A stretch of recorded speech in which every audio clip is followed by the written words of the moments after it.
Alright, so Juno is an 8-month-old poodle, and he's a very shy guy. And when I put him on the leash, he becomes timid, so we are still doing leash work. So when it comes to the structure, I'm going to be working with him without the leash, so that he's just more comfortable and more excited. Come here, good boy. Yes, good boy.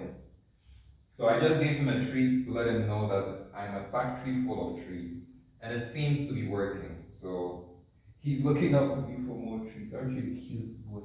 Good boy. I just gave him another one, just to let him know this is going to be a fun time together. Come, okay, good boy, very good. Very good. So what I noticed about him is when he comes towards me, he sits down. He's a well-behaved dog, and so for that reason, it's gonna be easy for me to start him off with the sit structure and then the release structure. Now, those aren't necessarily the first things you need to begin with every dog, but in his case, I think it's perfect to begin with him that way, so that with that I can give him the idea of what the relationship is all about, so that it can eventually apply to all the other aspects of training. So for his case, I think we'll just start with the sit and release commands. So I'm going to do that simultaneously with the response to his name. I'll call him every time I want to lure him, and then I'll give him a treat, and then I'll ask him to sit, give him a treat, release him, and give him a treat. So that way he learns to respond to his name better and better, and also conforms to that structure. So let's begin. Juno. Yes, good boy. Very good boy. Juno, sit.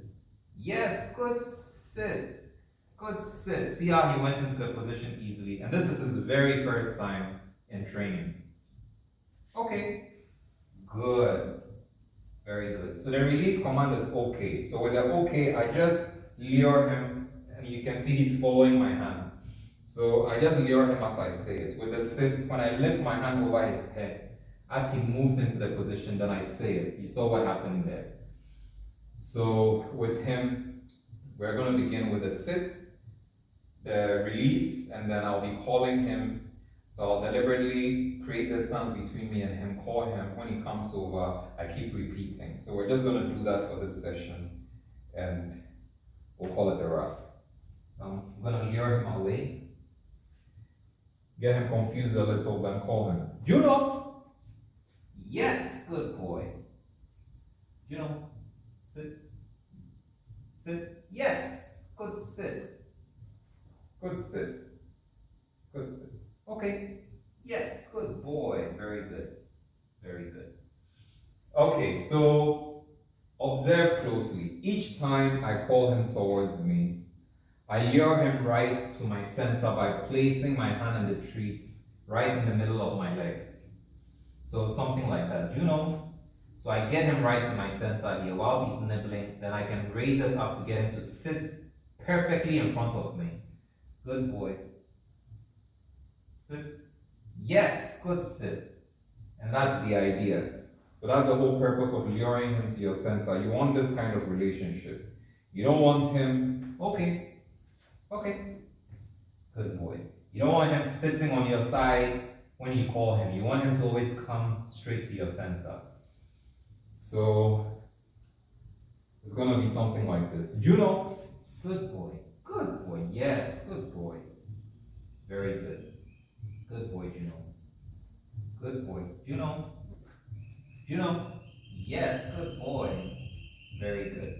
Sit. Yes, good sit. Good sit. Good sit. Okay. Okay. Yes, very good. Very good. So he's now learning the OK command as well. So sometimes the luring doesn't get him immediately, and when that happens, all I have to do is to try to attempt to move around him, and it usually compels him to move. And when he moves in the direction that I'm going, follows the lure, and he picks the treats on the free command, which is okay. So right now we're just getting to know each other. I'm getting to flow with how he moves, and he's also getting to flow with how I move. And it's a win-win relationship. Juno, come. Juno. Yes, come. Good boy. Yes, good boy. Very good. Good. Juno, come. Yes, good boy. Very good. Good boy. Sit. Yes, good sit. Very good sit. Come. Yes, good boy. Sit. Yes, good sit. Very good sit. Good. Okay. Very good. So he's beginning to get the hang of it. Now, whenever I call him and I put my hand in my sensor, I don't keep it forward. I try to bring it as close to me as possible, and then I let him have the treat. That way, I want to get him comfortable being close to me. So even though he's a shy fella, he's going to gradually get used to being very close to me. And that's what you want with your dog. So you always want to keep your hand closer to your body rather than away from your body. Juno, come. Good boy. Good boy. Yes, good boy. Very good. Good boy, Juno. Juno, come. Yes. Come here. Good boy. Sit. Yes, good sit. Good sit, Juno. Okay. Yes, good boy. Very good.